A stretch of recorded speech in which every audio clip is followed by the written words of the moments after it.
Hello and welcome to our YouTube channel studies on academy. तो दोस्तों, आज के वीडियो में हम बात करने वाले हैं किस चीज के बारे में दोस्तों? इन्वायरमेंटल के बारे में। इन्वायरमेंट के बारे में हम बात करने वाले हैं आज के वीडियो में, ठीक है ना? तो इन्वायरमेंट आज हम क्या करने वाले हैं, खत्म करने वाले हैं शुरू से लेकर एंड तक। तो हमने क्या था कि दो वीडियो हम लेके आ चुके थे। आज का वीडियो हमारा कौन सा वीडियो है मेरे दोस्त? आज का वीडियो मेरा है तीसरा वीडियो इन्वॉल्वमेंट का। ठीक है, इन्वॉल्वमेंट का मेरा तीसरा वीडियो है। तो आज हमारा पार्ट 3 है। तो आज भी हम बहुत सारी चीजें पढ़ने वाले हैं, तो जल्दी से देख लेते हैं क्या पढ़ने वाले हैं। तो इन्वॉल्वमेंट में पढ़ने वाले हैं इन्वायरमेंटल लॉ, समिट्स और ऑर्गेनाइजेशंस। इसके में हम बहुत सारी चीजें सीखेंगे इसके बारे में। तो आगे बढ़ जाते हैं फटाफट से बिना टाइम वेस्ट किए। तो सबसे पहले introduction to environmental law. Environmental law क्या होते हैं यहाँ पर हम देखेंगे। तो यहाँ पर आपको स्क्रीन पर दिख रहा होगा कि इन्वायरमेंटल लॉ लिखा हुआ है, इंट्रोडक्शन। तो इन्वायरमेंटल लॉ क्या होते हैं वो समझते हैं। क्या होते हैं इन्वायरमेंटल के लॉ? इन्वायरमेंट के लॉ, तो इन्वायरमेंटल लॉ ऐसे लॉ होते हैं जो इन्वायरमेंट को प्रोटेक्ट करने के लिए, तो पॉल्यूशन को कंट्रोल करने के लिए यूज में आते हैं। ऐसे लॉस को क्या बोलेंगे? इन्वायरमेंटल लॉ बोलेंगे।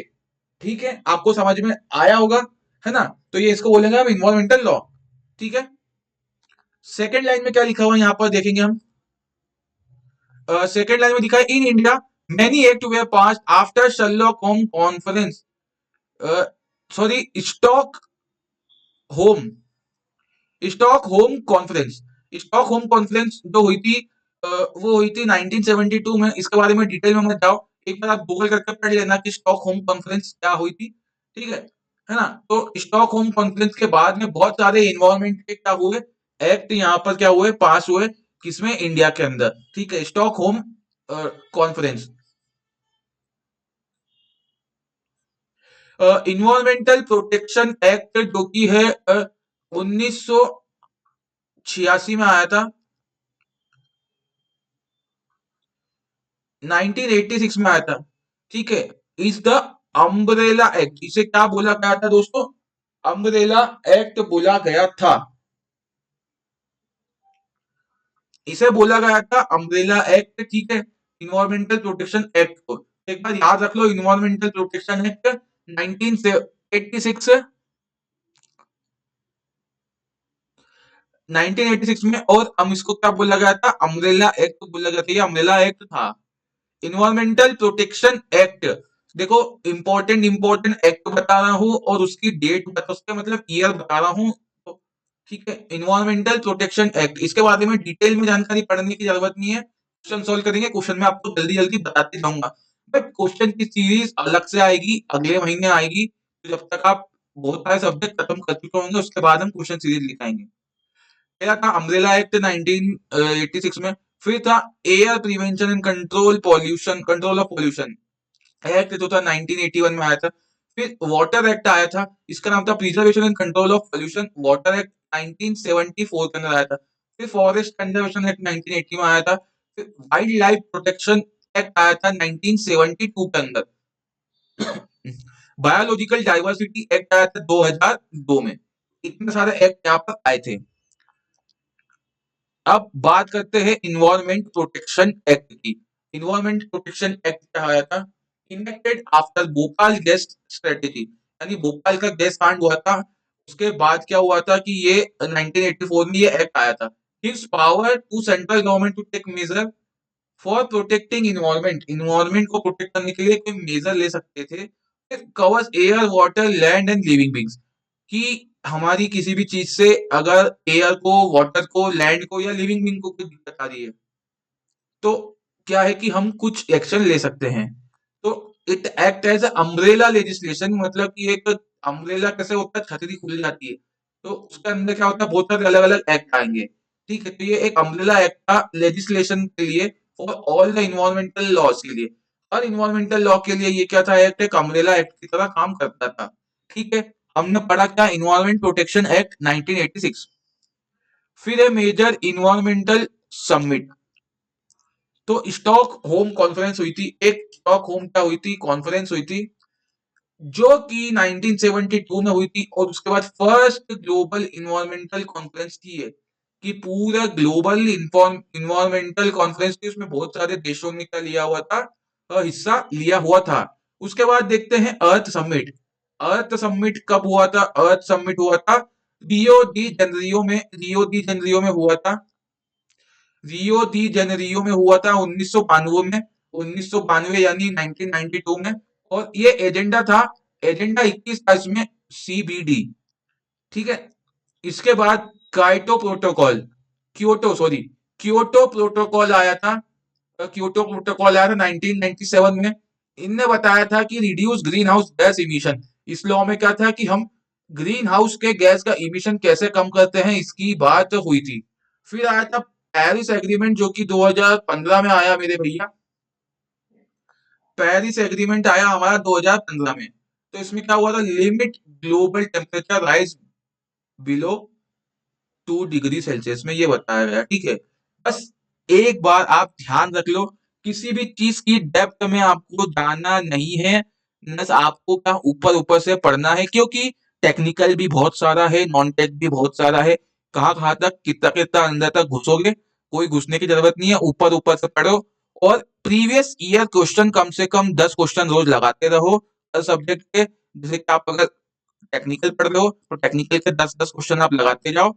नॉन टेक पढ़ रहे हो तो जैसे कि अगर इन्वायरमेंट ही ले लें तो इसके रोज के आपको 10-10 क्वेश्चन, 2010 से लेके 2024 तक के आपको सारे क्वेश्चन एक बार लगा लेने हैं। देख करके गूगल पे डाउनलोड हो जाएंगे, या तो आपको हमारी व्हाट्सएप ग्रुप पर भी बहुत सारे क्वेश्चन मिलते रहेंगे। रोज के 3-3, 4-4, 5-5 क्वेश्चन हर सब्जेक्ट के आपको मिलेंगे, तो वहां से भी आप क्वेश्चन ले सकते हैं। UNFCCC UNFCCC and climate agreement. UNFCCC का फुल फॉर्म आपसे पूछा जा सकता है, आपसे यूएनएफसीसी का फुल फॉर्म पूछा जा सकता है, तो आपको एक बार याद करना है यूएनएफसीसी एंड क्लाइमेट अग्रीमेंट्स। तो यूएनएफसीसी क्या था? यूएनएफसीसी का मतलब क्या है? United Nations framework convention on climate change, इसका फुल फॉर्म है United Nation framework convention on climate change. ये है इसका। अब इसका एम्स क्या थे? Aims to stabilize greenhouse gas level. UNFCC का मेन एम ये था कि ग्रीन हाउस के गैस के लेवल को हम क्या करें, कम करें। ठीक है। उसके बाद आया COP, conference of parties and every year. COP क्या होता है? हर साल होता है। और सीओपी 21 हुआ था पेरिस 2015 में। उसमें क्या हुआ था कि पेरिस एग्रीमेंट साइन हुआ था। किसने किसने? 196 कंट्रीज ने, 196 कंट्रीज ने क्या किया था कि पेरिस एग्रीमेंट को साइन किया था। ये याद रख लो, इससे कभी ना कभी एक क्वेश्चन बनने के 90% चांसेस बनते हैं। तो ये वाला जो ये जो पेज है आपको दिख रहा है, स्क्रीन दिख रही है, ये वाला पेज दिख रहा है, इसको आप एक बार स्क्रीनशॉट ले लो या तो फिर कॉपी में नोट डाउन कर लो। यहाँ से कभी ना कभी एक दो क्वेश्चन बनने के चांसेस है कि किसी ना किसी सेट में ये पेपर मतलब ये क्वेश्चन आ सकता है। Environment organisation India, ministry of environment and for ministry of environment forest and climate change, MOFE MOEFCC MOEFCC है ना, इसको बोलते हैं। इसका ऑर्गेनाइजेशन है ये। एक बार याद कर लो कि ministry of environment forest and climate change ये क्या है, ऑर्गेनाइजेशन है यहाँ पे हमारे इंडिया में। Central pollution control board, CPCB. CPCB आपने बहुत बार नाम सुना होगा, कि पीसीबी तो आपने सुना होगा कि पॉल्यूशन कंट्रोल बोर्ड होता है। पीसीबी की रिपोर्ट आई है ना, एमपी के पॉल्यूशन कंट्रोल बोर्ड की रिपोर्ट आई कि हमने बहुत ज्यादा स्तर पर पानी का व्यर्थ कर रहे हैं, है ना, कि बहुत ज्यादा हमारा एक्यूआई खराब हो रहा है। ऐसी रिपोर्ट्स आती है। तो सेंट्रल की जो होती है वो होती है सीपीसीबी यानी सेंट्रल पॉल्यूशन कंट्रोल बोर्ड। एक होती है एसपीसीबीज, जिसका कि मैं जिक्र कर रहा था एसपीसीबीज का, कि एमपी की आई, भोपाल की रिपोर्ट आई, जैसे कि राजस्थान की रिपोर्ट आई, जयपुर की रिपोर्ट आई। तो वो स्टेट पॉल्यूशन कंट्रोल बोर्ड अपनी रिपोर्ट निकालता है कि भैया हमारा एक्यूआई खराब हो रहा है, दोस्त हमें कुछ ना कुछ तो करना होगा। हमारे जो जो होती है स्टेट गवर्नमेंट होती है वो बहुत सारे मेजर्स लेती है, वरना स्टेट गवर्नमेंट पे फाइन लगने के चांसेस होते हैं। फिर है नेशनल ग्रीन ट्रिब्यूनल, एनजीटी जिसे बोलते हैं, नेशनल ग्रीन ट्रिब्यूनल। ठीक है, तो नेशनल ग्रीन ट्रिब्यूनल का फॉर्म हुआ था 2010 में। वो क्या करता था, इन्वायरमेंट रिलेटेड केसेस लिया करता था। ठीक है, इन्वायरमेंट रिलेटेड केसेस क्या करता था, लिया करता था। अब एक था UNEP, united nation environment programme.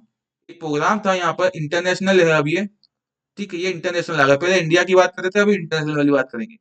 UNEP मतलब united nation environment programme. IPCC, IPCC भी आपने बहुत बार सुना होगा, न्यूज में लिखा होगा।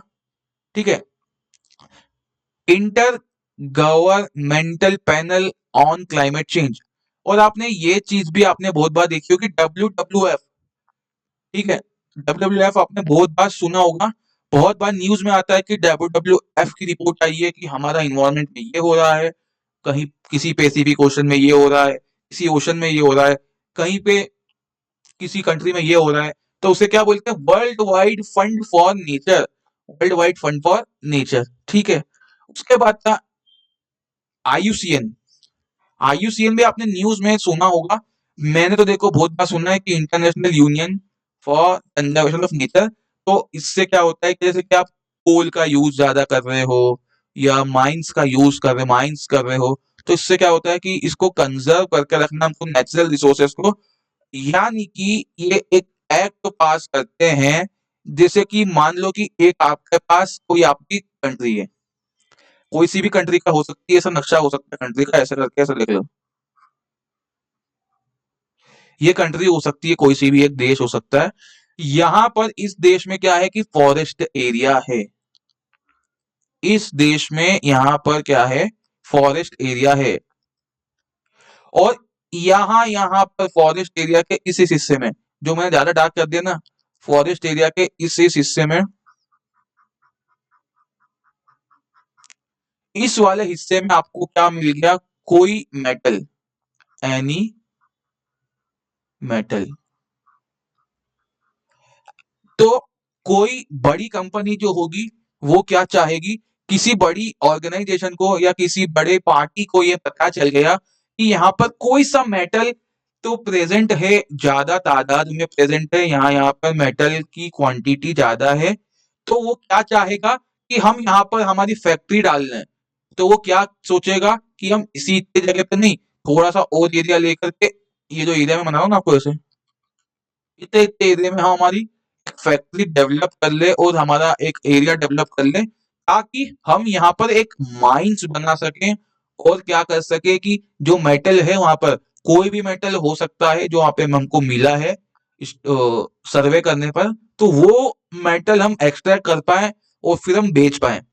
तो ये होगा, तो इससे क्या होगा दोस्तों, अगर ये मेट, तो यहाँ पे पूरा पोल्यूशन खराब होगा, और ये जो फॉरेस्ट एरिया है हमारा इतना इतना, है ना, तो वो फॉरेस्ट एरिया भी इफेक्ट होगा। तो ये सब वर्ल्ड की ऑर्गेनाइजेशन होती है जो कि इन चीजों को रोकने के लिए बनी है।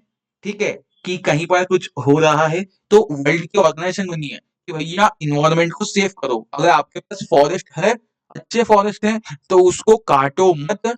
आप उससे क्या करो कि जंगल को बनाओ, थोड़ी केयर करो, और क्या करो कि हम इन्वायरमेंट को प्रोटेक्ट करो। ऐसे ही यहाँ पर एक और दिख रही है, ग्रीन ग्रीन पीस, एनजीओ है फॉर इन्वायरमेंटल एक्टिविज्म, है ना, ये एनजीओ है, ठीक है, इन्वायरमेंटल एक्टिविज्म का। तो ये आपको एग्जांपल दिया मैंने यहाँ पर।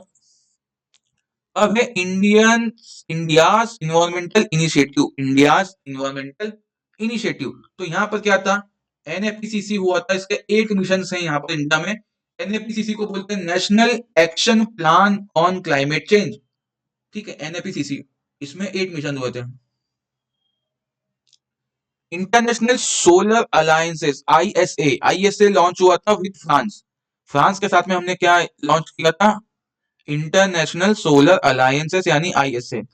फिर स्वच्छ भारत अभियान हमने किया था, स्वच्छ भारत अभियान में क्लीन इंडिया मिशन, जो कि 2 अक्टूबर 2014 को हुआ था, अक्टूबर 2 2014 को हमारे honourable prime minister Shri Narendra Modi ji ने क्या किया था, इसको शुरू किया था इस अभियान को, कि हमने बोला था कि हम गांधी जी के बना मतलब बोले हुए रास्ते पर चलेंगे। गांधी जी ने बोला था कि आप जहां भी रहते हो, कहीं भी किसी भी जगह पर रहते हो, तो अपने आसपास के एरिया की सफाई रखो। तो उसके लिए हमने क्या किया कि स्वच्छ भारत अभियान बनाया। और हम क्या करते हैं, हर साल किसी भी एक सिटी को जो कि स्वच्छ सर्वेक्षण सर्वे होता है, हर जगह पर जो जो सिटी सिलेक्ट होती है कि आप इन्वायरमेंट को अच्छा कर रहे हो, आप कचरे को रिसाइकल कर रहे हो, ऐसे कुछ पॉइंट्स होते हैं, तो कुछ 5 से 10 सिटीज सिलेक्ट होती है। फिर उन्हें उनमें से 1 से 5 को अवार्ड दिया जाता है हर साल 2 अक्टूबर के दिन। उनकी गवर्नमेंट को और उनके मेयर को बुला करके क्या दिया जाता है, अवार्ड दिया जाता है। सिटी के मेयर को बुला करके अवार्ड दिया जाता है न्यू दिल्ली के अंदर। तो ठीक है, ये चीजें हैं।